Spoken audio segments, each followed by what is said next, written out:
प्रिय मित्रों, नमस्कार। आप सभी का हमारे YouTube चैनल पर स्वागत है। मित्रों, जैसा कि आप लोग जानते हैं, इस समय हम लोग जो है आधुनिक भारत का इतिहास पढ़ रहे हैं। आधुनिक भारत के इतिहास में हम अब तक हमारे 3 वीडियो अपलोड किए जा चुके हैं। आज हमारा उसके संदर्भ में जो है चौथा वीडियो होगा। चौथे वीडियो में हम लोग जो है यूरोपीय कंपनियों का भारत में आगमन, भारत में यूरोपीय कंपनियां कैसे आ रही हैं, इस पे हम लोग विचार करेंगे। हालांकि आज हम सभी यूरोप कंपनियों पर चर्चा नहीं कर पाएंगे, जिसमें मुख्य रूप से आज हम पहले 2 कंपनियों की चर्चा करेंगे। वो है पुर्तगाल और डच। इन दोनों कंपनियों के बारे में हम लोग सीखेंगे। जैसा कि आप हमारे पीछे व्हाइट बोर्ड पर देख रहे हैं, हमने सारे मैटर को जो है एक शॉर्ट फॉर्म में संक्षिप्त रूप से पहले से ही लिख रखा है, और इसी के माध्यम से हम आप लोगों को आगे की बातें बताएंगे। इसी को हम जो है एक्सप्लेन करेंगे और एक्सप्लेनेशन के माध्यम से हम चीजों को समझाएंगे। हालांकि अभी अगर मैं यहाँ से हट जाऊँ, आपको हमारा व्हाइट बोर्ड पीछे से दिखाई पड़े, आप चीजों को समझ नहीं पाएंगे कि क्या चीजें लिखी गई हैं। हम ऐसा नहीं कह सकते हैं सभी लोग नहीं समझ सकते हैं, कुछ लोग समझ भी सकते हैं, ऐसी बात नहीं है। बहुत सारे लोग हमारे पढ़े लिखे, उनको जानकारी पहले से ही है, बट उसको मैंने अपनी ही भाषा में लिखा है, अपने लैंग्वेज में लिखा है। ठीक है, तो जाहिर सी बात है कि उसके संदर्भ में मैं ज्यादा समझ सकता हूँ। तो हालांकि ये जितने भी चीजें लिखी गई है, इन सभी चीजों को जो है हम अपने लास्ट में इस वीडियो के डिस्क्रिप्शन में हम इसको जो है अपलोड कर देंगे। इस चीज को आप लोग देख सकते हैं और इसी के माध्यम से जो है आप भी अपना नोट्स तैयार कर सकते हैं। लेकिन इसके लिए हमें एक बार इसे पढ़ाना होगा, हमारी चीजों को जो है आपको समझना होगा। फिर आप समझ जाएंगे तो वही प्रक्रिया आप भी अपनाएंगे और आपको भी ये चीज सरल हो जाएगी। सरलता और सहजता से हम जो है इस चीजों को आप लोगों को बताएंगे। आप लोग सीखेंगे किस तरीके से जो है चीजें आप लोगों को समझ में आ जाएगी और आप लोगों के लिए जो है आसान बनेगा। ठीक है, यह जो है इसको आप पूरी तरीके से ये मान के मत चलिएगा कि ये चीजें हम आप लोगों को एक नई चीज पढ़ा रहे हैं, ऐसा कुछ नहीं है। आप लोगों ने कुछ इसको पढ़ा होगा पहले से, या बहुत सारे लोग नहीं पढ़े होंगे। हालांकि जैसे अभी लेवल हमारा जो है मुख्यतः जो है पीसीएस, यूपीपीसीएस और आरओ को, साथ ही साथ और भी जितने कॉम्पिटेटिव एग्जाम होते हैं उन सभी को टारगेट किया है, उनके माध्यम से चल रहे हैं। तो ये आपके लिए एक महत्वपूर्ण रिवीजन नोट्स भी हो सकता है, क्लास भी हो सकती है। तो रिवीजन क्लास के तौर पे आप लोग इसको ज्यादा से ज्यादा देखिएगा। ठीक है, इससे आपको अधिकाधिक फायदा होगा और इससे जो है आप अपनी परीक्षाओं में एक निश्चित मार्क्स प्राप्त करके जो है सफलता को प्राप्त किया जा सकता है। तो यहाँ पे जो है आइए हम लोग चर्चा करते हैं किस तरीके से यूरोपियों का भारत में जो है या यूरोप कंपनियों का भारत में आगमन होता है। दरअसल ये शब्द हमें यहाँ पे बहुत अच्छा नहीं लग रहा है कि यहाँ पे जो है यूरोप कंपनियों का जो है आगमन देखेंगे। आगमन शब्द थोड़ा सा सटीक नहीं लगता है। आगमन का मतलब होता है किसी अच्छे काम के लिए आए होते हैं हमारे यहाँ, तो हम लोग कहते हैं कि आगमन। बट ऐसा इतिहास की किताबों में मिलता है तो हम उसी परिप्रेक्ष्य में देखेंगे। आगमन आगमन नहीं था, बल्कि इनका लूट घसोट लूट पाट करने का एक तरीका था। तो हालांकि सब कुछ लूटे ही नहीं, बहुत सारी चीजों को लूटा भी, लेकिन इन्होंने कुछ सिखाया भी हमें, हमने इनसे कुछ सीखा भी। हमारे अंदर में भी जो है एक नई नई चीजों का इन्होंने जो है यहाँ पे आविष्कार कराया। ठीक है, तो ऐसा नहीं है सब कुछ हमारा देखे ही गए, बहुत सारी चीजों को दे के गए। अन्यथा की स्थिति में आज भी हम लोग अभी कहाँ के कहाँ होते, ये तो जानने वाली समझने वाली बात है कि हम लोग अभी भी कितने पीछे होते। इन्होंने जो हमें आधुनिकता से परिचय कराया, इस चीज को भी हमें कभी भूलना नहीं चाहिए। तो उस समय ये लोग जो है आए थे। हालांकि जो भी परिस्थितियां रही हो, अब वो पहले की परिस्थितियां थी, उसी परिस्थितियों को हम अपने इतिहास में पढ़ते हैं, क्योंकि बीती हुई बातों की ही चर्चा जो है इतिहास में की जाती है। तो हम लोग जो है इसमें अब चर्चा करेंगे। ठीक है, यहाँ पे सबसे पहले हमने लिखा है आधुनिक भारत का इतिहास। तो आधुनिक भारत का इतिहास हम लोग पढ़ ही रहे हैं, और यहाँ पर फिर देखिए लिखे हैं यूरोपीय कंपनियों का आगमन। तो यूरोपीय कंपनियों का आगमन होता है भारत में। कि यूरोपीय कंपनियां तो आती हैं, बात ठीक है। क्या इससे पहले कोई यूरोपीय कंपनी आई थी? जी नहीं, ऐसे से पहले कोई भी यूरोपीय कंपनी नहीं आती है। हालांकि अगर व्यापार के संदर्भ में देखते हैं तो व्यापारिक रिश्ते हमारे बहुत पहले से ही कायम रहते हैं। ठीक है, प्राचीन काल में देखा जाए तो व्यापार प्रायः जो है वो रूट के माध्यम से होते थे, मार्गों स्थल मार्गों से होते थे, और जल के माध्यम से भी हुआ करते थे। लेकिन ज्यादातर जो है वो व्यापार का माध्यम जो है वो स्थल मार्ग ही हुआ करता था।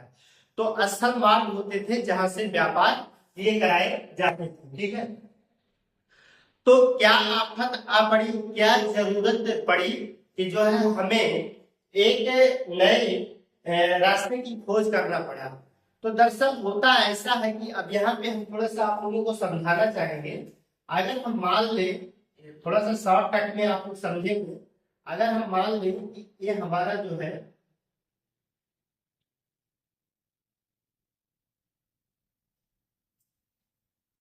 यहाँ पे हम थोड़ा बहुत ही शॉर्टकट में चीजों को समझेंगे।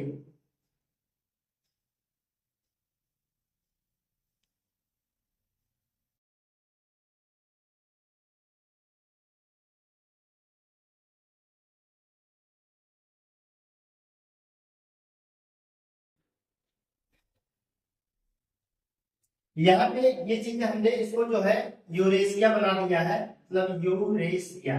समझने के लिए हम थोड़ा सा समझ लीजिए। और ये आपका जो है अफ्रीका है, ठीक है। और आपका यहाँ पे हमने प्यारा भारत बनाया है, ये हमारा भारत है, ठीक है।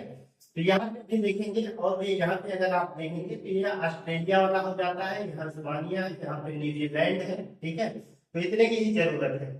तो यहाँ पर पहली यात्रा जो है यहाँ पे इस मार्ग से हुआ करती थी, ठीक है। ये जो है इस मार्ग से यहाँ पे ऐसे ही यात्रा जो है इस तरीके से स्थल मार्ग से यात्रा हुआ करता था। लेकिन घटना जो है ये 1453 की है। कब की घटना है? 1453 में उस्मानिया सल्तनत का एशिया माइनर पुश्तूनतुनिया पर कब्जा हो जाता है। तो ध्यान लीजिए, पहले हम इसके माध्यम से यहाँ आपको बताना चाहेंगे यहाँ पर जो है एक देश है जिसका नाम है तुर्की, यानी कि अब इसका नाम तुर्की हो गया है, ये तुर्की देश है, ठीक है। तुर्की देश को जो है एशिया माइनर कहा जा रहा है, ठीक है। यही है एशिया माइनर। और तुर्की के एकदम इधर की तरफ यहाँ देखेंगे, यही पुश्तूनतुनिया स्थित है, पुश्तूनतुनिया, ठीक है। इसको पुश्तूनतुनिया बोलेंगे, और तुर्की का ही पार्ट है, ठीक है। यहाँ पे जो है ये रास्ता प्रदान करता है यूरोप में जाने का। तो इधर आप एशिया में थे, ठीक है। यहाँ पे यूराल पर्वत है, यूराल पर्वत ही डिवाइड करता है यूरोप और एशिया के बीच में। तो हालांकि वो ज्योग्राफी का पार्ट है, हम उसमें देखेंगे। तो अब आपको जो है यहाँ से कहाँ जाना है? यहाँ से यूरोप में आना है। ये एक मात्र रास्ता होता था जहां से एशिया से जो है आप यूरोप में आ जा सकते, ठीक है। लेकिन क्या होता है कि 1453 में, यहाँ जो है 1453 में इस रास्ते पर यानी कि एशिया माइनर पर कौन सी जीत हो जाती है? यहाँ पे जो है उस्मानिया सल्तनत की जीत हो जाती है, ठीक है। उस्मानिया सल्तनत की इसमें क्या हो जाती है? जीत हो जाती है। और जैसे ही यहाँ पे इसमें जीत प्राप्त होती है तो ये जो है यहाँ पे इस्तांबुल, जिसको हम लोग जो है पुश्तूनतुनिया कह रहे हैं, उसका अब नाम जो है इस्तांबुल है, इस्तांबुल, ठीक है। इस्तांबुल है, ध्यान दीजिए। और इस्तांबुल का नाम ही पुश्तूनतुनिया हो गया है। तो पुश्तूनतुनिया पर भी अधिकार किसका हो जाता है? उस्मानिया सल्तनत यानी कि तुर्कों का जो है इसमें अधिकार हो जाता है। अब जब तुर्कों का अधिकार हो जाता है, इस रास्ते को जो है ये लोग ब्लॉक कर देते हैं, बंद कर देते हैं, या जो भी यहाँ से व्यापार करने वाले होते हैं उनसे ज्यादा जो है यहाँ पे टैक्स लिया जाता था व्यापार करने के लिए, ठीक है। व्यापार करने के लिए ज्यादा टैक्स लिया जाता था, या प्रायः जो है इसको ज्यादातर लॉक या ब्लॉक ही कर दिए थे, जाने नहीं दे रहे थे। व्यापार के लिए ये मार्ग अवरुद्ध कर दिया गया था। यहाँ तक बातें क्लियर हो गई, ठीक है। तो इस बात से अगर आप लोग क्लियर हो गए हो तो फिर मैं आगे बढ़ूं। फिर मैं आगे बढ़ता हूँ तो आगे ये देखता हूँ कि अब क्या होता है। तो यहाँ की जो पश्चिम यूरोप है, ये वाला हिस्सा, ठीक है, यूरोप का जो पश्चिमी हिस्सा है, जहां पे आप देख रहे हैं मुख्यतः कौन कौन से देश है, तो आप देखेंगे यहाँ पुर्तगाल है, ठीक है, पुर्तगाल है, फिर इसके पीछे स्पेन है, ऊपर देखेंगे फ्रांस है, नीदरलैंड है। इसको सब मैप में आप लोग देख सकते हैं। यहाँ पे जो है पश्चिमी यूरोप के ये सारे देश है, जैसे हमने बताया पुर्तगाल है, स्पेन है, फ्रांस है, नीदरलैंड है, ठीक है।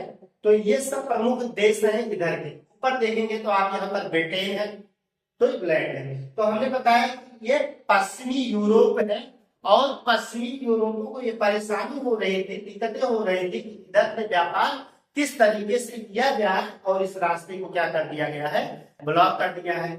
अच्छा, ये व्यापार ही क्यों करना चाहते थे पूर्वी, हम देखिए यहाँ से स्पार्ट को पूरब की तरफ मानेंगे, ठीक है, ये हम लोग पूरब है या दक्षिण पूर्वी, इधर हम देखेंगे जो यहाँ पे इंडोनेशिया वाला क्षेत्र है, इंडोनेशिया है, इस क्षेत्र पे जो है दक्षिण पूर्व की क्षेत्र माने जाते हैं, ठीक है, दक्षिण पूर्व एशिया कहे जाएंगे।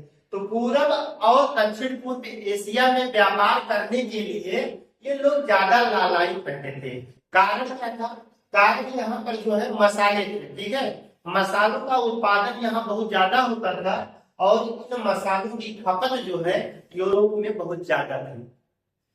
इस वजह से ये लोग जो है इस क्षेत्र में व्यापार करने के लिए लालायित या उत्सुक हुआ करते थे। अच्छा, ये बात हो गई, यही कारण था। अब ये लोग जो है, जो यहाँ पे हमने बताया, यहाँ पे जो है आपका पुर्तगाल है और फिर स्पेन है, ठीक। तो यहाँ की सरकारें जो थी उन्होंने उस समय जो है, अब यहाँ पे आप आगे हमने लिखा है कि अरबों एवं देशवासियों के एकाधिकार को तोड़ना, तुर्कों से शत्रुता नहीं करना, ठीक है। ये लोग क्या चाहते थे, स्पेन या पुर्तगाल के लोग, या आप कह सकते हैं पश्चिमी यूरोप के लोग, कि हम ये नहीं चाहते हैं कि अरब, यहाँ पे देखेंगे आप अरब है, ठीक है, और यहाँ पे बेनिस है, ठीक है, इटली वाले क्षेत्र में बेनिस। तो ये लोग जो है इस तरह से तो व्यापार कर लिया करते थे, ठीक। लेकिन इधर पश्चिम वाले ये नहीं चाहते थे कि यहाँ पे तुर्क है, तुर्कों से हम किसी प्रकार की शत्रुता करें, शत्रुता मोल नहीं लेना चाह रहे हैं।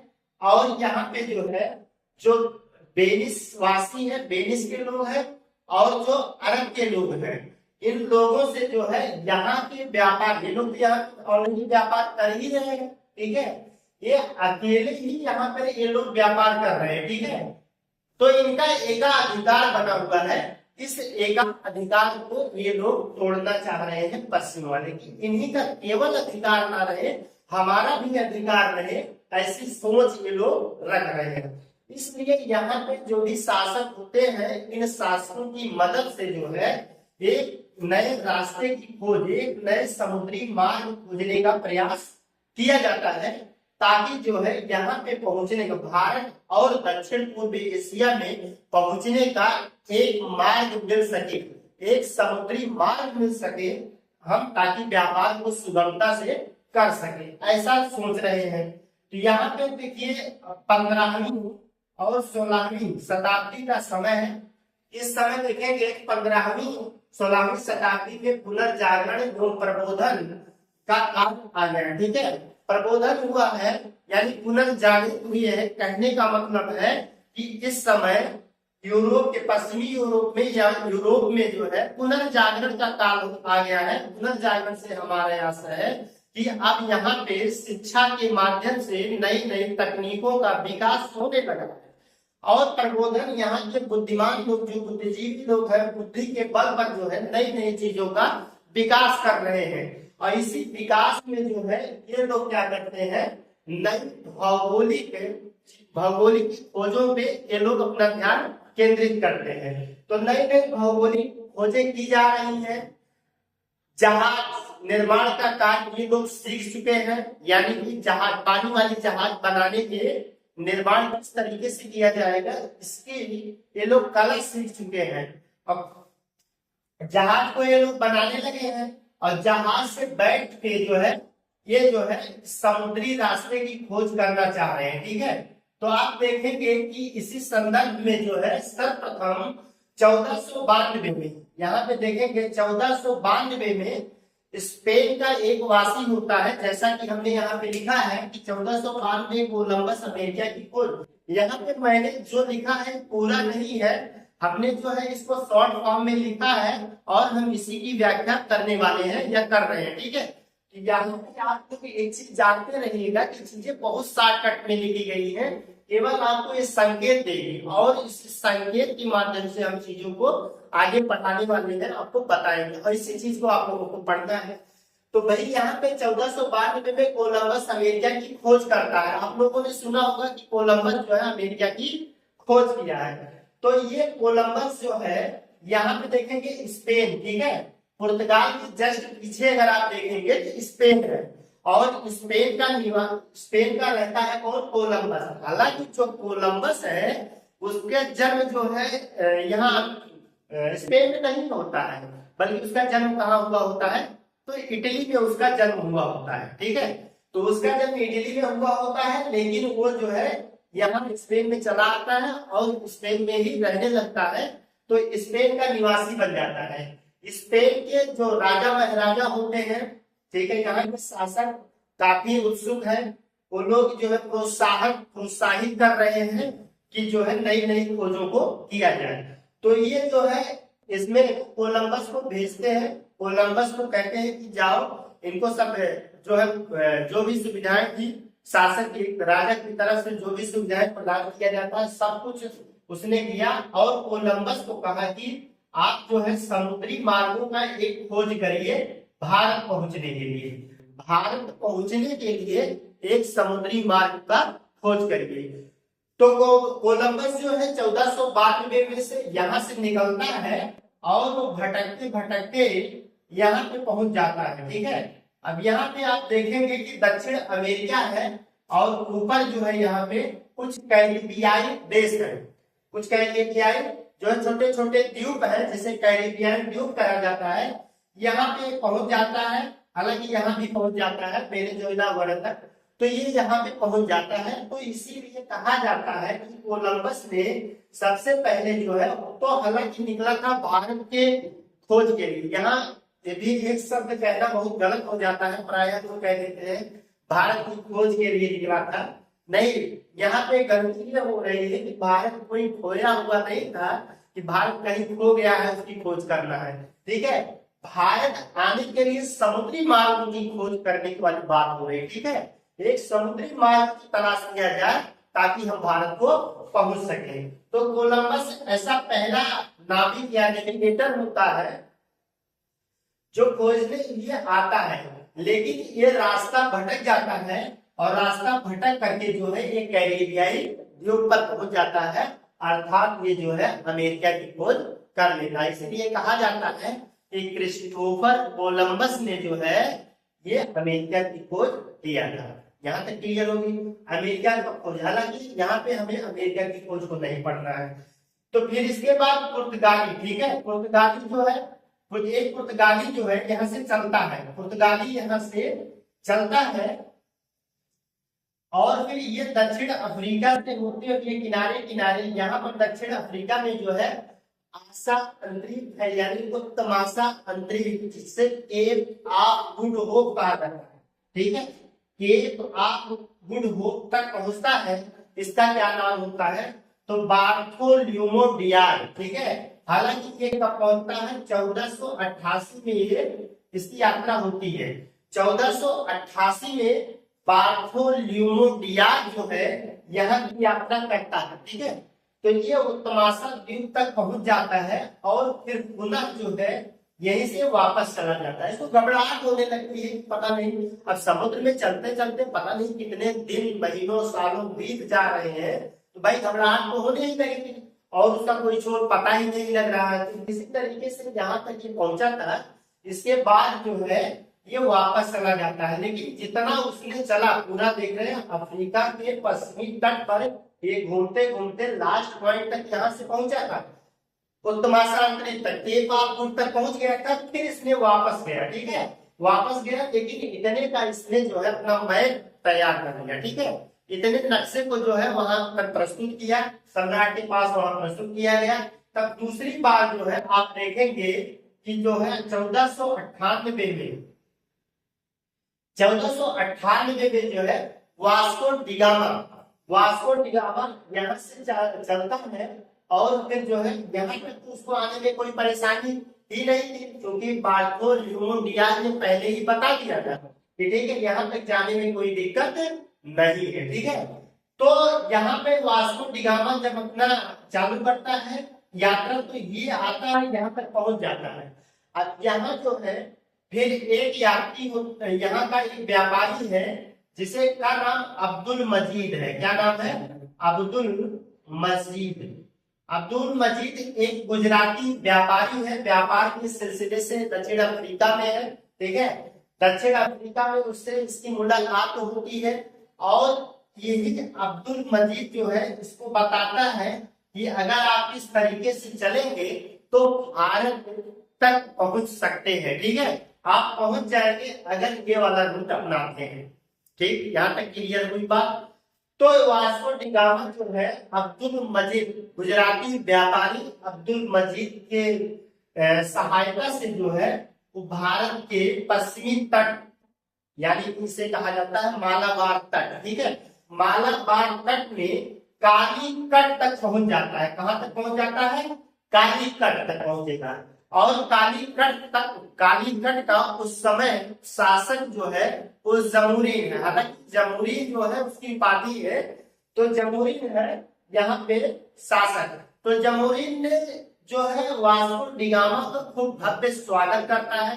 ठीक है, और वास्को डिगामा उससे डिमांड करता है, उससे कहता है कि भाई हमें व्यापार करना है। ठीक है, तो हम व्यापार करेंगे। तो व्यापार में उसने बहुत सारे मसालों वगैरह का व्यापार किया। इधर आप देखेंगे कि इलायची, लौंग, ये सभी खेती या उत्पादन जो है बहुत मात्रा पे, ज्यादा मात्रा पे किया जाता है।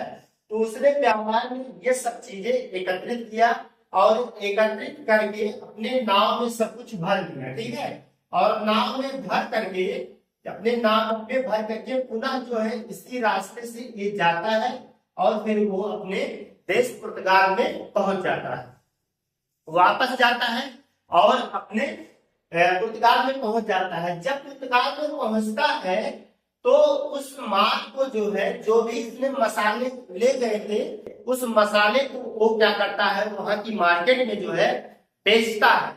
अगर बेचता है तो उसको लाभ कितने का होता है, यहाँ पे लिख के रखा है जो है, उसको आप देखेंगे कि लाभ होगा कुल मिला के 60 होगा। ठीक है, वहां पे उसको 60 गुना लाभ होगा। किसका 60 गुना लाभ होगा भाई? ऐसे कैसे कह दिया जाए 60 गुना? इसने जहां से यात्रा शुरू किया था और कालीकट के यहाँ यात्रा बंद किया। ठीक है, फिर यहाँ से माल को लादा, मसालों को लादा, जहाज में भरा, भर के फिर जो है इस रास्ते से गया, यहाँ पे पहुंचा। मतलब आने जाने में जितना टोटल खर्च हुआ उस खर्चे के 60 गुना पर उस मसाले की बिक्री जो है यूरोपीय देशों में किया गया। ठीक है, तो 60 गुना बिक्री किया गया, 60 गुने दाम, जितनी कीमत वहां पे आने जाने में लगे तो उसका खर्चे का 60 गुना पर बिक्री किया गया। भाई इस चीज को और भी यूरोपीय देशों या पुर्तगालियों ने देखा कि इतना ज्यादा लाभप्रद है क्षेत्र, तो हम लोग भी ऐसा क्यों ना करें। ठीक है, तो आप फिर देखेंगे कि और भी व्यापारी आने लगते हैं। हालांकि अब यहाँ पर हम लोग जो है 1498 वास्को डिगामा भारत के समुद्री मार्ग से भारत के केरल के काली तट पर पहुंच जाता है, जैसे कि यहाँ पे हम लोगों ने नोट किया है। अब यहाँ पे हम बीच में देखेंगे कैप्टन कुक ऑस्ट्रेलिया, तस्मान, न्यूजीलैंड और तस्मानिया का। यहाँ पे हमने थोड़ा सा अलग इस चीज को रखा है, भी इम्पोर्टेंट है। तो आप देखेंगे कैप्टन कुक जो होता है वो ब्रिटेन का वासी है, ब्रिटेन का निवासी है। ठीक है, वो जो है इसी रास्ते से आता है और इसने जो है ऑस्ट्रेलिया की खोज किया था। किसकी खोज किया था? ऑस्ट्रेलिया पहुंचने के मार्ग की खोज किसने किया था? तो ब्रिटेन का कैप्टन कुक करता है, ठीक है। फिर इसके बाद आप देखेंगे यहाँ पे तस्मान, तस्मान जो कि हॉलैंड का निवासी है, तस्मान नाम है, ठीक है। वो हॉलैंड का निवासी है, हॉलैंड का वासी मतलब नीदरलैंड का है, नीदरलैंड का है। उसने जो है थोड़ा सा और ऑस्ट्रेलिया से आगे बढ़ करके न्यूजीलैंड की खोज करता है, ठीक है। आप देखेंगे ऑस्ट्रेलिया के ठीक पूरब में जो है वो न्यूजीलैंड है, और ऑस्ट्रेलिया के ठीक नीचे उसी का एक प्रांत है तस्मानिया। वान डीमंस लैंड उस समय जो है जब इसका नाम दिया गया था तो वान डीमंस लैंड कहा गया था, तो वान डीमंस लैंड इसका नाम दिया था तस्मान ने।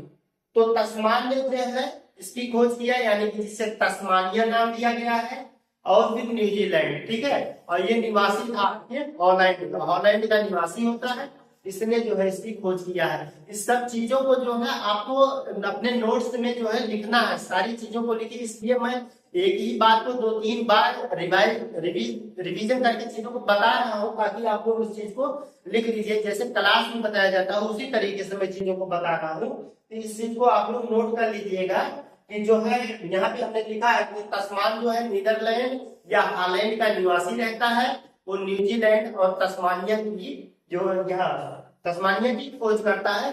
और तस्मानिया का पहले का नाम क्या होता है, वान डीमंस लैंड होता है इसका पुराना नाम। वर्तमान में इसी को तस्मानिया कहा जाता है। ऑस्ट्रेलिया के नीचे है, आप लोग देख सकते हैं, ठीक है। ये चीजें क्लियर हो गई। इसके बाद भारत में यूरोपीय व्यापारिक शक्तियों का आगमन, ठीक है। और भी तमाम शक्तियां अब बराबर आने लगी है भारत में। तो देखेंगे कि सबसे पहले जो है बहुत ही महत्वपूर्ण चीज है, इसको आप लोग देख लीजिएगा, ये काफी इंपॉर्टेंट है इस चीज को।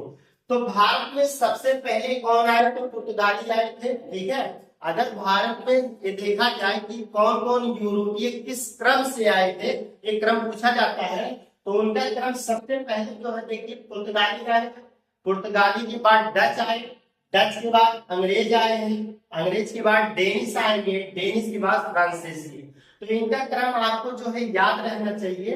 हालांकि जब हम आगे देखेंगे, अगर कंपनियों की स्थापना की बात किया जाए, तो सबसे पहले जो है पुर्तगाली अपनी कंपनी को स्थापित करेंगे, फिर अंग्रेज करेंगे, इसके बाद डच करेंगे। यहाँ पर जो है बदलाव हो जाएगा, अंग्रेज आगे हो जाएंगे और डच थोड़ा सा उसके बाद हो जाएंगे, और डेनिश फ्रांसीसी ये सेम रहेगा।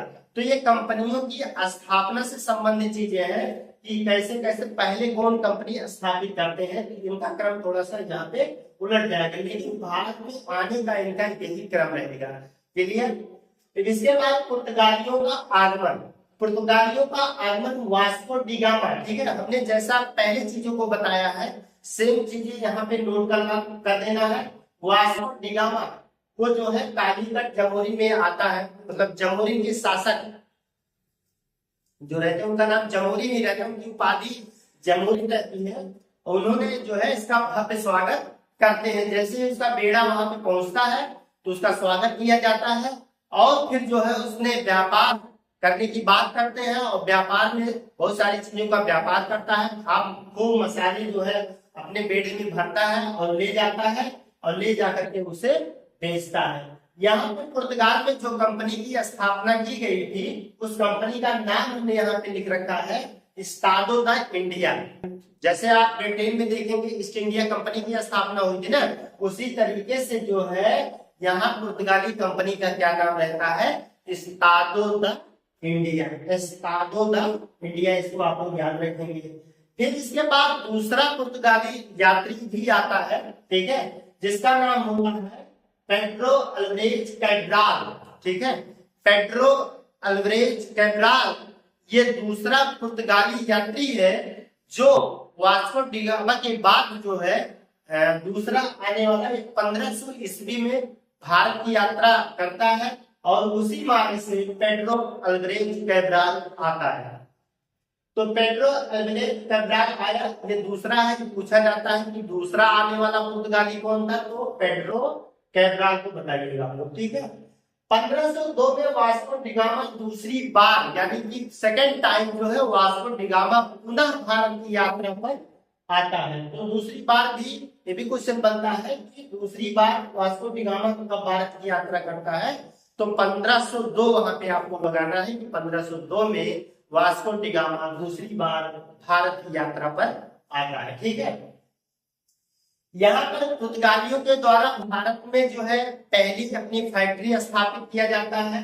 आप देखेंगे पहली फैक्ट्री जो है कालीकट यानी कि कोचीन में जो है स्टार्ट की गई थी, जिसे बाद में जो है वो जमोरी ने बंद करवा दिया था। ठीक है, अब जमोरी से नहीं बैठ रही है, तो इसलिए जो है ये लोग अपने किले का निर्माण करना चाह रहे हैं, किलाबंदी कर रहे हैं। तो जमोरी ने अब बात को समझ लिया है, इसलिए जो है यहाँ पे इसको बंद कराने का प्रयास किया जा रहा और इसके द्वारा बंद भी करवा दिए जाएंगे।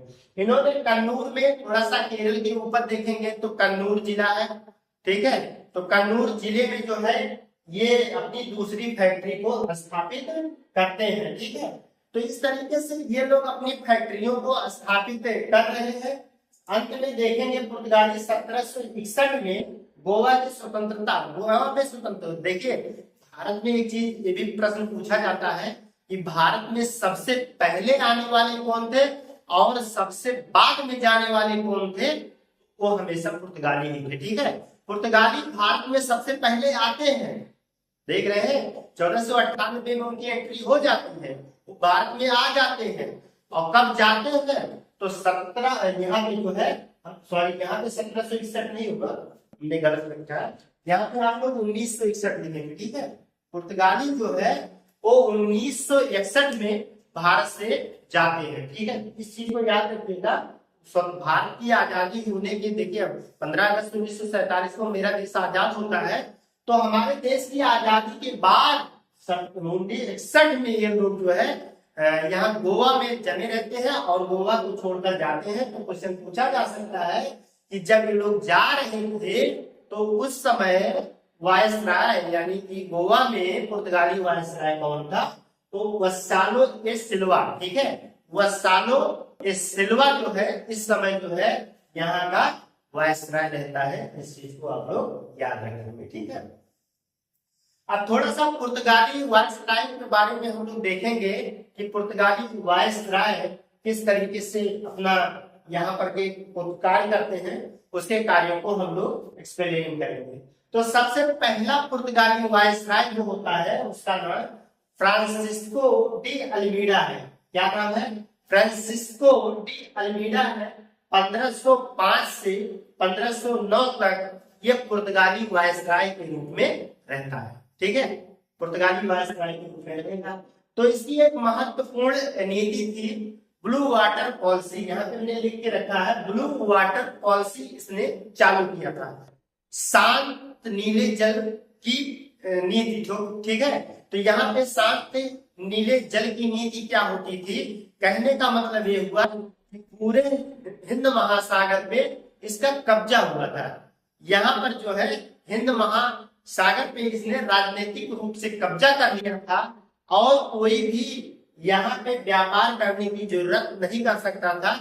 इस रास्ते से किसी की हिम्मत नहीं होती थी कि बगैर इनकी अनुमति के कोई यहाँ से अपने बेड़े को पार कर जाए और व्यापार को सुगमता से सरलता से कर सके। ऐसा नहीं, हाँ कर सकते थे लेकिन इनसे अनुमति लेनी आवश्यक है। पूरे हिंद महासागर पर इसी कब्जे की नीति को, इसी राजनीतिक पकड़ को जो है, राजनीतिक जो पकड़ थी उसी को जो है कहा जाएगा कि blue water policy. Blue water policy किसने स्टार्ट किया था, तो फ्रांसिस्को डी अल्मीडा ने इसको चालू किया था। इस चीज को याद रखिएगा। चौल का युद्ध इसने लड़ा। ठीक है, चौल का युद्ध देखेंगे कि गुजरात में एक स्थान है चौल का युद्ध। तो चौल की लड़ाई 1508 में होती है। 1508 में चौल की युद्ध में जो है ये पराजित होते हैं। इसके बेड़े को जो है नुकसान पहुंचाया जाता है भारतीयों की तरफ से। देखेंगे अगर गुजरात के शासक उसमें रहते हैं, गुजरात के शासक महमूद बेगड़ा, मिस्र के शासक ममलूक, ठीक है, ये सब लोग रहते हैं और संयुक्त रूप से जो है वो पुर्तगालियों को जो है पराजित कर देते हैं। हालांकि अगली बार दीव का युद्ध होता है, यानी कि 1509 में दीव का युद्ध होता है और दीव के युद्ध में जो है पूरी तरीके से पुर्तगालियों में जो है यहाँ हिंद महासागर में अपने कब्जे को बरकरार रखते हैं और यहाँ पे विजय प्राप्त करते हैं। ठीक है, तो ये आप देखेंगे तो ये तो 1508 में हुआ है, ठीक है, यहाँ 1508 है और यहाँ 1509 में ये युद्ध होता है। तो इस युद्ध को थोड़ा सा ध्यान दीजिएगा। यहाँ पे जो है महत्वपूर्ण है वह ब्लू वाटर पॉलिसी, ठीक है, नीले शांत जल की नीति। तो ये हिंद महासागर से संबंधित है। यहाँ तक बातें समझ में आ गई, ठीक है। इसके बाद अल्फांसो डी अल्बुकर्क जो है ये वायसराय बन के आता है। यहाँ पुर्तगालियों का दूसरा वायसराय है। इसी को जो है वास्तविक संस्थापक, पुर्तगाली का वास्तविक संस्थापक जो है इसे माना जाता है। यहाँ पे हमने लिख के रखा है कि पुर्तगालियों का ये वास्तविक संस्थापक और दूसरा जो है ये वायसराय बन के आता है। इसके कार्यकाल को देखेंगे तो 1509 से लेकर के 1515 तक का जो है ये रहता है। तो यहाँ पे देखेंगे 1510 गोवा को छीन लिया। अल्बुकर्क ने क्या किया, 1510 में जो है वो गोवा को छीन लेता है। किससे छीन लेता है, यहाँ पे बीजापुर के शासक यूसुफ आदिल शाह रहते हैं, उनसे जो है गोवा को छीन लेता है, यानी कि गोवा को अपने अधिकार में कर लिया है, ठीक है। गोवा पुर्तगालियों के अधिकार में आ गया है। और इसकी एक बात और थी, इसने ब्लू वाटर पॉलिसी को क्या कर दिया था, समाप्त कर दिया था, यानी ब्लू वाटर पॉलिसी को बंद कर दिया था। अल्बुकर्क ने जो है भारतीय स्त्रियों के साथ जो है वो विवाह की नीति को अपनाई। ये भारतीय स्त्रियों से जितने भी पुर्तगाली होते थे उनसे शादी करने के लिए या विवाह करने के लिए प्रेरित करता था। और वैसी स्त्रियां अगर नहीं मिलती थी इनको, या ये ज्यादातर विधवाओं के साथ जो है शादी की नीति अपनाता था, उनसे विवाह करता था, ठीक है। इस प्रकार की नीति को जो है इन्होंने अपनाया था। ये भी पूछा जाता है कि किसने विवाह की नीति अपनाया था, तो ये जो है अल्बुकर्क ने जो है ये अपनाया था। एक और विशेषता यहाँ पे रही है कि अल्बुकर्क ने गोवा वाले क्षेत्र में जो है सती प्रथा जैसी प्रथा को जो है प्रतिबंधित कर दिया। इसलिए हम कह रहे हैं कि यूरोपियन ने सब कुछ बुरा ही नहीं किया, बहुत सारी चीजों को अच्छा भी किया था। जैसे देखिए सती प्रथा, जैसे वो प्रथा को जो है गोवा में इसने पूर्णतः प्रतिबंध लगा दिया कि यहाँ पे अब कोई सती प्रथा नहीं होगी। तो सती प्रथा पर गोवा में किसने जो है प्रतिबंध लगाया था, तो अल्बुकर्क ने लगाया था, ठीक है। कृष्णदेव राय भटकल के दुर्ग में, ठीक है, कृष्णदेव राय विजयनगर साम्राज्य रहता है और वहां के शासक जो है वो कृष्णदेव राय है। कृष्णदेव राय जो है वो भटकल को दे देते हैं। भटकल आप देखेंगे कि एक कर्नाटक में तटीय बंदरगाह टाइप का भटकल, ठीक है। तो बंदरगाह से सहायक करते हैं, तो भटकल को जो है वो अल्बुकर्क को दे देते हैं, जहां पर अल्बुकर्क एक किले का निर्माण करता है। तो कल अल्बुकर्क जो है यहाँ पर किले का निर्माण करेगा। इस चीज से आप लोग अवगत हो जाएंगे, ठीक है। इसके बाद हमारा जो दूसरा है, दूसरे का नाम यहाँ पे जो है नीनो डी कुनहा, नीनो डी कुनहा, ठीक है। यहाँ पे हम जो है इसको नोट करेंगे थोड़ा सा, नीनो डी कुनहा। नीनो डी कुनहा जो है ये अगला वायसराय बनता है, ठीक है। आप देखेंगे तो ये 1529 से 1538 तक जो है ये वायसराय है, ठीक है। ये 1519 से लेकर के 1538 तक वायसराय है। इसी बीच में और भी वायसराय रहते हैं, लेकिन वो उतना कुछ करते नहीं, इसलिए हम उनका नाम नहीं ले रहे हैं, ठीक है। तो नीनो डी कुनहा की एक महत्वपूर्ण विशेषता ये थी कि इसने कोचीन से गोवा को राजधानी बनाया था, ठीक है। पहले इनका मुख्यालय, इनकी राजधानी कहाँ हुआ करती थी, कोचीन में थी। कोचीन से गोवा राजधानी बनाने का जो काम है उसे नीनो डी कुनहा करता है, ठीक है। नीनो डी कुनहा ने जो है कोचीन से गोवा तक राजधानी बना दिया, ठीक है। यहाँ पे इसने राजधानी, ये भी काफी सशक्त वायसराय रहता है, ठीक है। अब पुर्तगालियों के संबंध में हम लोग देखेंगे कि पुर्तगालियों की और क्या क्या चीजें महत्वपूर्ण थी। तो आप देखिएगा कि कार्टेज अल्मेडा पद्धति को पुर्तगालियों ने लागू किया था। कार्टेज अल्मेडा पद्धति, कार्टेज अल्मेडा पद्धति क्या होती थी, तो कार्टेज अल्मेडा पद्धति जो थी एक प्रकार का जो है वसूल होने वाला लाइसेंस होता था। एक प्रकार का क्या होता था, लाइसेंस होता था, लाइसेंसिंग पद्धति कि अगर किसी भी, यहाँ पे जैसा कि हमने बताया, अगर आप देखेंगे कि हिंद महासागर, यहाँ पे देखेंगे कि हिंद महासागर है, अगर हिंद महासागर में किसी भी व्यक्ति या देश, किसी भी व्यक्ति या देश को एशिया से व्यापार करना है, एशिया से व्यापार करना है और इस रास्ते से गुजरना है, तो उस पर कार्टेज आर्मेडा की पद्धति का पालन करना होगा। यह एक प्रकार की लाइसेंसिंग व्यवस्था होती थी। ये लाइसेंस था जिसको पुर्तगाली किसी भी व्यक्ति या देश को प्रदान करते थे और उससे वो निर्धारित शुल्क वसूल किया करते थे। क्योंकि इस हिंद महासागर पर किसका कब्जा है, पुर्तगालियों का कब्जा है ना, तो इसलिए जो है उससे एक निर्धारित शुल्क लिया करते थे, तभी इस रास्ते से जाने दिया करते थे। इस पॉइंट को समझिएगा, जाने देते थे जब इनको निर्धारित। यहाँ तक कि अगर आप देखेंगे मुगल बादशाह अकबर को भी इस कार्टेज आर्मेडा की पद्धति को स्वीकार करना पड़ा। यानी कि अगर मुगल बादशाह अकबर भी अपने किसी सामान को, माल को बेचना चाह रहे हैं, बाहर भेजना चाहते थे, तो उन पर भी जो है ये चीजें लागू होती थी, उनको भी निर्धारित शुल्क अदा करना पड़ता। ठीक है, यही कार्टेज आर्मेडा पद्धति थी। पुर्तगालियों ने भारत में जो है बहुत चीजों को दिया भी। देखिए तंबाकू की खेती, ठीक है, तंबाकू सबसे पहले पुर्तगालियों ने ही लाया था भारत में। तो तंबाकू किसने लाया, तो पुर्तगालियों ने लाया। आलू की खेती का विकास जो है, या आलू की खेती की शुरुआत जो है भारत में पुर्तगालियों की देन है। लाल मिर्च पुर्तगालियों की देन है और टमाटर, ठीक है, टमाटर की खेती भी पुर्तगालियों की देन है। तो इस चीज को आप लोग याद रखेंगे कि इन्होंने इतना खेती के क्षेत्र में, खेती बाड़ी के संबंध में जो है तंबाकू, आलू, लाल मिर्च और टमाटर की खेती का जो है यहाँ पे शुरुआत करवाया था। जहाज निर्माण की जितने भी कला होते थे, जहाज निर्माण से संबंधित चीजों को पुर्तगालियों की देन है। पुर्तगालियों की मदद से जो है जहाज का निर्माण चालू हुआ। प्रिंटिंग प्रेस सबसे पहले अगर भारत में लाया गया तो पुर्तगालियों के द्वारा जो है प्रिंटिंग प्रेस लाया गया, इस चीज को भी याद रखेंगे। और भारत में पुर्तगालियों ने गोथिक स्थापत्य कला की शुरुआत कराई थी। ठीक है, गोथिक स्थापत्य कला की शुरुआत जो है वो पुर्तगालियों ने भारत में कराई थी। अगर यहाँ पर हम पुर्तगालियों के पतन की बात करें कि इनका पतन किस तरीके से हो गया था, क्या क्या कारण रहे थे पुर्तगालियों का भारत से पतन होने का, तो उसके बहुत सारे कारण है। देखिए धार्मिक असहिष्णुता, ठीक है, धार्मिक असहिष्णुता का मतलब है कि ये लोग हमेशा जो है अपने धर्म को हम लोगों के ऊपर यानी कि भारतीयों पर थोपने का प्रयास किए।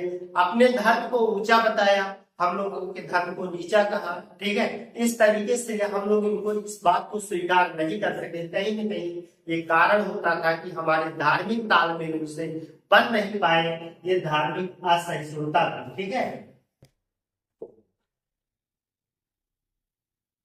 इसके बाद इनका काम जो था वो लूटपाट का काम ज्यादा रहता था। आए भारत में लूटपाट की नियत से ज्यादा रहते थे, लूटपाट करते थे, जगह जगह पे लूटपाट। इसका एक उदाहरण अगर देखना है तो 1632 में आप देखेंगे जो है शाहजहां, यहाँ पे हुगली जो है, हुगली ही बंगाल की खाड़ी में लोग अड्डा बनाए रहते थे। और 1632 में शाहजहां को जो है एक बार इनको खदेड़ना पड़ता है, हुगली से भगाना पड़ता था, क्योंकि उस क्षेत्र में जो है बंगाल वाले क्षेत्र में ये लूटपाट का बहुत ही आतंक फैलाए हुए। तो लूटपाट करना इनकी आदत थी, इसलिए इनको हम लोग एडजस्ट नहीं कर सके। ये भी कारण था। विवाह की नीति इनकी सबसे खराब मानी गई उस समय, क्योंकि भारत में जो है स्त्रियों को जो है माना जाता था। इस वजह से जो है भारतीय स्त्रियों से शादी करते थे ये लोग। ये परंपरा जो है ये हम लोगों को, भारतीयों को उस समय अच्छी नहीं लग रही थी कि हमारी स्त्रियों से ये लोग शादी कर रहे हैं, ये गलत है। कहीं न कहीं जो है हमारे सामाजिक ताने बाने पर ये लोग चोट कर रहे थे। इस वजह से कहीं न कहीं विवाह की नीति इनकी जो है इनके लिए घातक सिद्ध हुई। मराठों का मुगलों का विरोध, ठीक है, तो मराठा और मुगल जो थे इनसे विरोध कर रहे थे, इनके विरोधी हो चुके थे। ये भी कारण था कि मराठा और मुगल इनसे विरोधी की भावना रखते थे, इनके विरोध में ही रहते थे। इन सभी वजहों से जो है पुर्तगाली भारत में पनप नहीं पाए। हालांकि रहे थे लेकिन ज्यादा नहीं रह पाए ये लोग, ठीक है। इसके बाद आप देखेंगे कि 1661 में 1661 में क्या होता है कि 1661 में जो पुर्तगाली राजकुमारी कैथरीन रहती हैं, उनकी शादी जो है वो ब्रिटेन के राजकुमार चार्ल्स द्वितीय से करा दी जाती है। ध्यान दीजिएगा, चार्ल्स द्वितीय ब्रिटेन के राजकुमार हैं, दोनों की शादी करवा दिया जाता है 1661 में। तो जब शादी हो जाती है तो इसमें पुर्तगालियों का कब्जा बंबई पर रहता है, बंबई पर रहता है। और बंबई को जो है चार्ल्स द्वितीय को पुर्तगाली जो है वो दहेज के रूप में प्रदान करते हैं। मान मैं तेरा मेहमान वाली बात, इसमें यहाँ पे जो है बताइए, देश अपना था, अपना भारत था, अपना बंबई था, और ये यूरोपीय आपस में उसका बंदर बांट खेल कर रहे थे, ठीक है। बंबई बताइए, बंबई को जो है दहेज के रूप में चार्ल्स द्वितीय को दिया जा रहा था पुर्तगालियों के द्वारा। ना तो बंबई पुर्तगालियों का है, ना तो ब्रिटेन का है। बस वही बात है कि समय का तगाजा है, समय का खेल है, इस समय उनके पक्ष में है, ठीक है। यहाँ पे बंबई को जो है पुर्तगाली लोग दहेज के रूप में दे रहे हैं। और खतरनाक आगे काम क्या होता है कि चार्ल्स द्वितीय क्या करता है, इस भाई चार्ल्स द्वितीय जो है राजकुमार है, चार्ल्स द्वितीय यहाँ तो रहने के लिए आएगा नहीं, यहाँ तो आएगा नहीं ना। बंबई में वो अपना घर बना ले और बंबई में रहने लगे तो ऐसा तो होगा नहीं।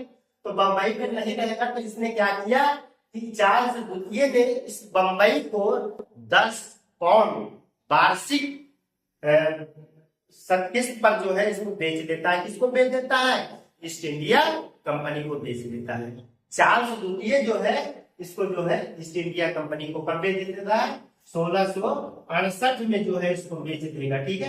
1668 में जो है इसको बेच दिया है ईस्ट इंडिया कंपनी को, ठीक है। ईस्ट इंडिया कंपनी इसको खरीद लेती है और चार्ल्स द्वितीय को 10 पाउंड वार्षिक उनको किस्त पहुंचाई जाती थी, ठीक है। हर वर्ष में जो है इसको पहुंचाया जाता है। तो ये चीजें इस तरीके से हम लोग देखें कि किस तरीके से जो है पुर्तगाली भारत में आते हैं।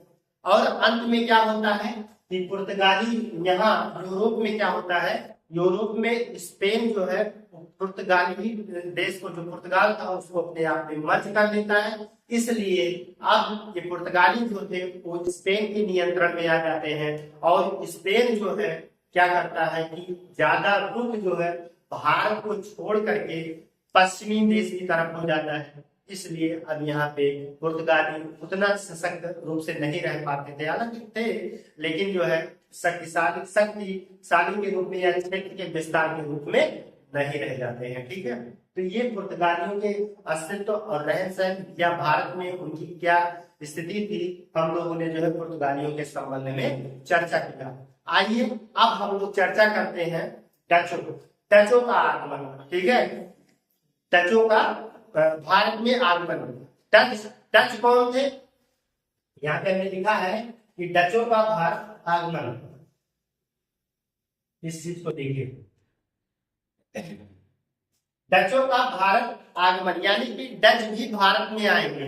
अगर यहाँ पे मैप पे देखेंगे तो हालांकि इसको हमने ज्यादा थोड़ा गंदा कर दिया है,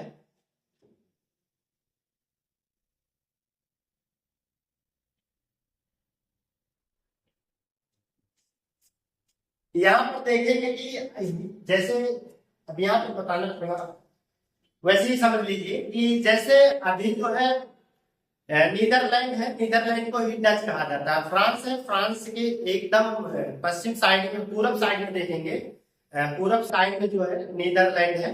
नीदरलैंड को ही जो है उस समय हॉलैंड के नाम से जाना जाता था, ठीक है। हॉलैंड, नीदरलैंड को हॉलैंड कहा जाता था और डच वही के निवासी होते थे। हॉलैंड के निवासियों को ही डच कहा जाता था।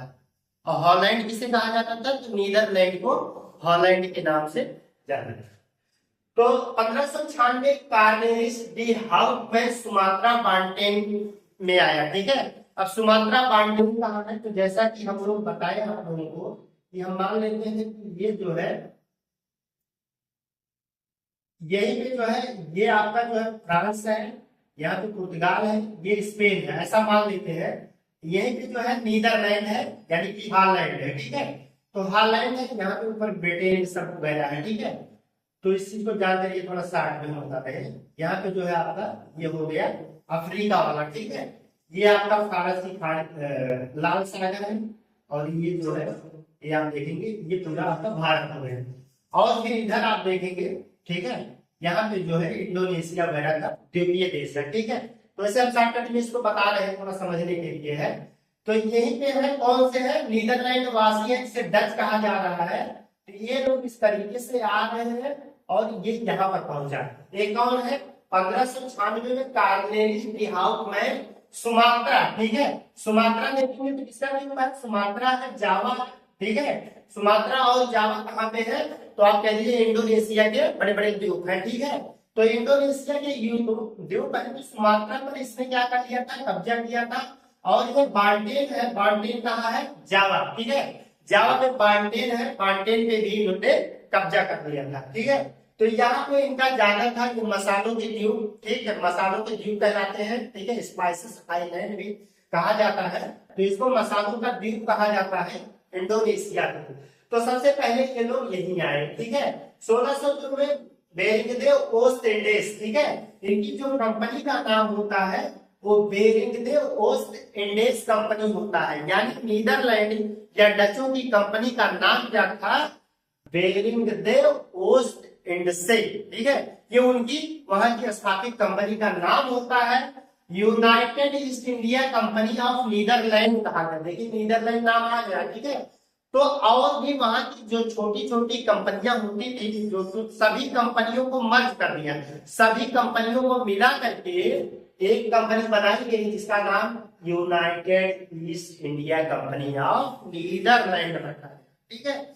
ऐसी ही तमाम कंपनी, पहले तो नाम बेरिंग ओस्ट इंडसे कंपनी थी, लेकिन ऐसे ही नीदरलैंड की छोटी छोटी कंपनियों को मिला करके एक कंपनी बनाई गई, जिसका नाम क्या रखा गया, United East India Company of Netherland, ठीक है। ये सभी कंपनियां वो नीदरलैंड सरकार के नियंत्रण में होती थी, नीदरलैंड सरकार के नियंत्रण में होती थी, और वही सरकार इन कंपनियों को चलाती थी, ठीक है। यहाँ पे कोई और एजेंसी नहीं थी, केवल सरकार के ही नेतृत्व में ये कंपनियां अपना कार्य करती थी। किस क्षेत्र पे कब्जा करना है, किस क्षेत्र से संधि करनी है, किस देश से झगड़ा करना, मतलब ये सब विद्रोह करना, ये सब जो है यहाँ पे ये लोग तय करते थे, ठीक है।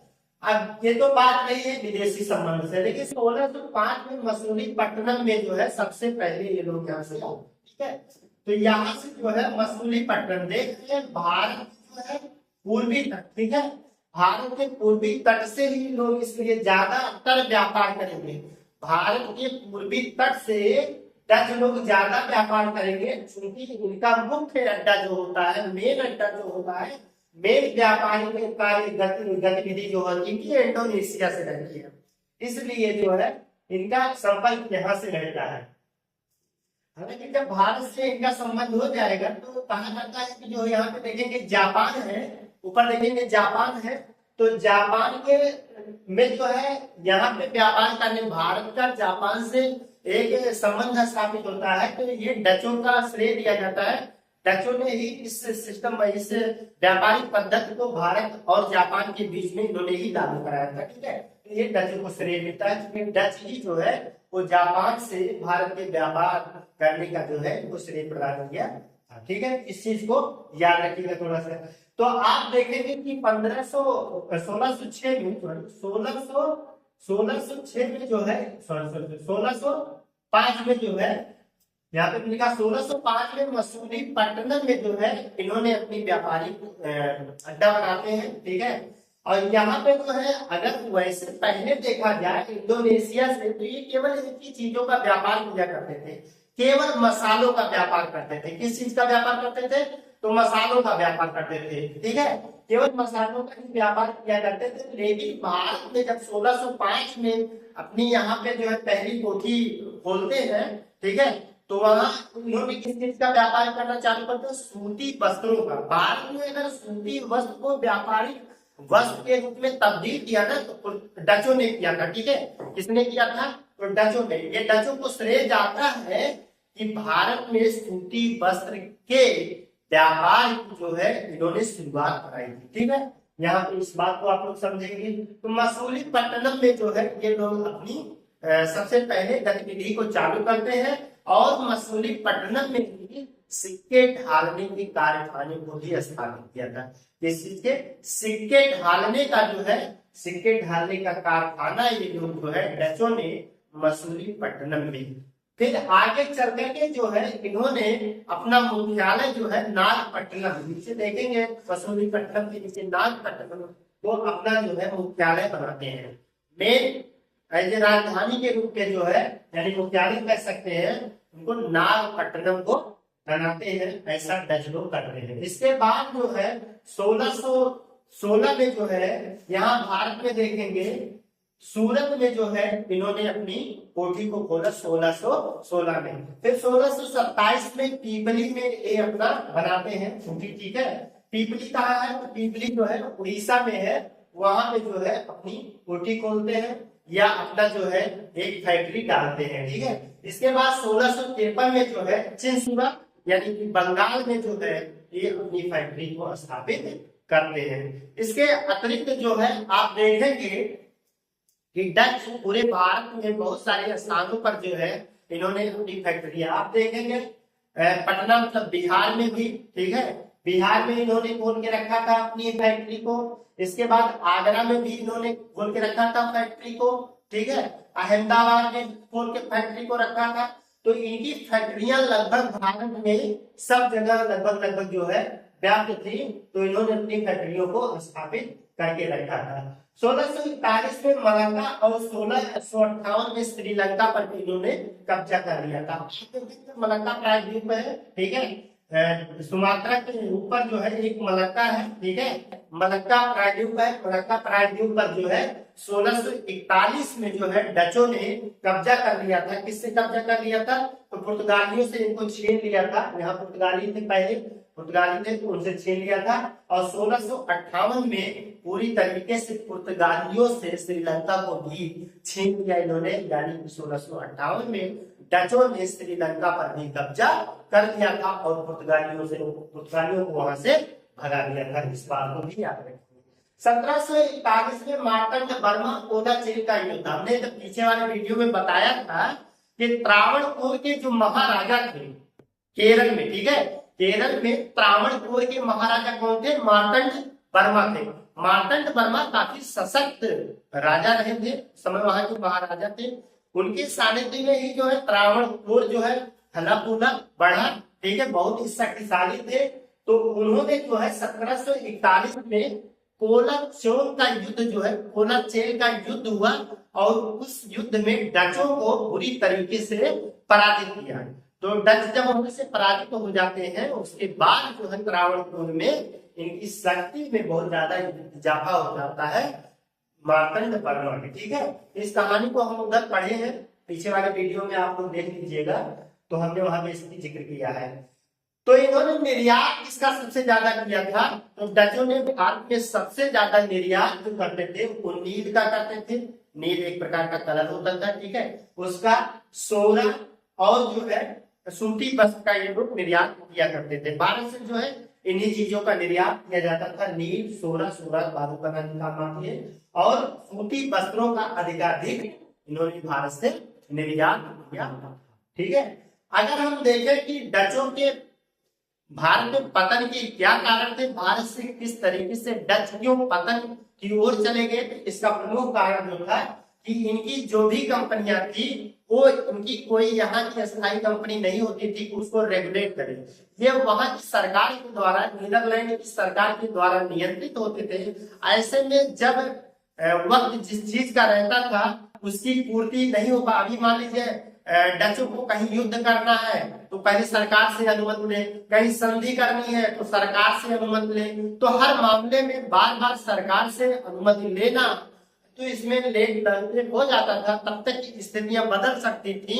ठीक है, तो ये कहीं न कहीं बहुत बड़ा कारण रहा था डचों के जो है पतन में। ठीक है, इसके बाद नौसेना कमजोर थी, किसके सापेक्ष नौसेना की कमजोर थी? तो अंग्रेजों के सापेक्ष।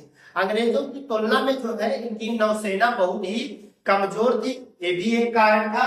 और दक्षिण पूर्व एशिया पर जो है, यानी कि आप देखेंगे दक्षिण पूर्व एशिया, इंडोनेशिया के मसालों के ऊपर इनका फोकस ज्यादा रहता था, ये लोग ज्यादा उधर की तरफ ध्यान देते थे, इसलिए भारत में इनकी ज्यादा पकड़ नहीं हो पाई और इनके पतन के कारण में इनका भारत पर ध्यान न देना, दक्षिण पूर्व एशिया पे ज्यादा ध्यान देना, ये सबसे बड़ा रीजन हो सकता था, ये भी कारण, एक बड़ा कारण है। ठीक है, इसके बाद 1759 में बेदरा युद्ध में अंग्रेजों से पराजित, 1759 में, ठीक है, डचों को पूरी तरीके से अंग्रेजों ने पराजित कर दिया। फाइनली जो है डच पराजित हो गए और उनके सारी कंपनियों को जो है, जो भी बची कुछ कंपनियां थी वो सब अंग्रेजों को बेच दिए और बेच करके चले गए कहाँ? बाहर चले गए, अपना इंडोनेशिया, श्रीलंका, ये सब अपना दे गए। ठीक है, तो डच यहाँ पर चले गए, बेदरा की जो, बेदरा कहाँ? बंगाल में है। ठीक है, तो वहीं पर जो है इनको फाइनली अंग्रेजों ने हराया था 1759 में। तो याद रखिएगा बेदरा का युद्ध कब हुआ था? 1759 में। तो 1759 में जो है इनको फाइनली जो है पराजित कर दिया जाता है। तो मित्रों, आज हम लोगों ने दो महत्वपूर्ण यूरोपीय कंपनियों, पुर्तगाल और डच, ठीक है, इनके बारे में पढ़ा, अध्ययन किया। अब जो है नेक्स्ट टाइम जो है हम लोग दो और कंपनियां, इसके बाद हम लोग जो है चर्चा करेंगे ब्रिटिश के ईस्ट इंडिया कंपनी की बात करेंगे, फिर डेनिश की बात करेंगे, फिर फ्रांसीसी की बात करेंगे। जैसा हमने यहाँ पे लिखा है उसकी चर्चा हम कल वाले वीडियो में करेंगे। 3 और यूरोपीय कंपनियां हैं, उन 3 यूरोपीय कंपनियों के बारे में हम आने वाले नेक्स्ट क्लास में चर्चा करेंगे। हम लोग एक चीज और है, लास्ट में आप लोग जो है हमारे इस वीडियो को अधिक से अधिक जो है देखिए, कमेंट करिए।